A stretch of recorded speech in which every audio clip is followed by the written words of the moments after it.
વડોદરામાં સાંસદ ખેલ મહોત્સવ 2025નો ભવ્ય સમાપન સમારંભ. વડાપ્રધાન નરેન્દ્ર મોદી વર્ચ્યુઅલ રીતે જોડાયા.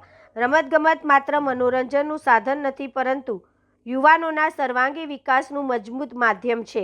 આ વિચારોને સાકાર કરતી સાંસદ ખેલ મહોત્સવ 2025નો ભવ્ય સમાપન સમારંભ વડોદરા ખાતે ઉત્સાહપૂર્વક વાતાવરણમાં યોજાયો હતો.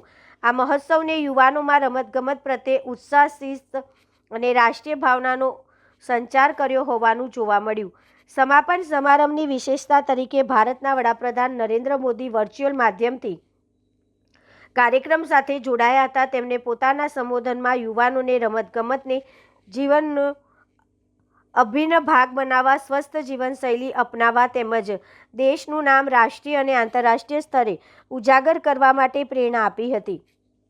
વડાપ્રધાનના પ્રોત્સાહક શબ્દોએ ઉપસ્થિત ખેલાડીઓ અને યુવાનોમાં નવો ઉત્સાહ ભરી દીધો હતો. આ કાર્યક્રમમાં યુવા સાંસદ હેમાંગ જોશી, વિધાનસભાના મુખ્ય દંડક, વડોદરા ભાજપ શહેરના અધ્યક્ષ, ડેપ્યુટી મેયર સહિત અનેક મહાનુભાવો ઉપસ્થિત રહ્યા હતા. સાથે જ ખેલ મહોત્સવમાં ભાગ લેનારા ખેલાડીઓની પણ મોટી સંખ્યામાં હાજરી જોવા મળી હતી.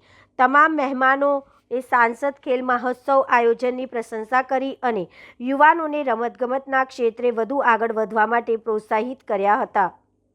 સાંસદ ખેલ મહોત્સવ 2025ના સમાપન સમારોહનું આજે આયોજન થવા જઈ રહ્યું છે.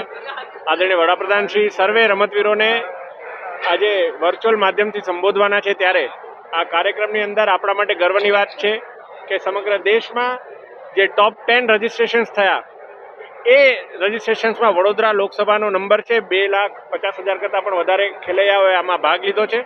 અને હજુ પણ જ્યારે સમાપન સમારોહ ચાલે છે તો પણ હજુ 2 ગેમ્સના લીગ ચાલી રહી છે.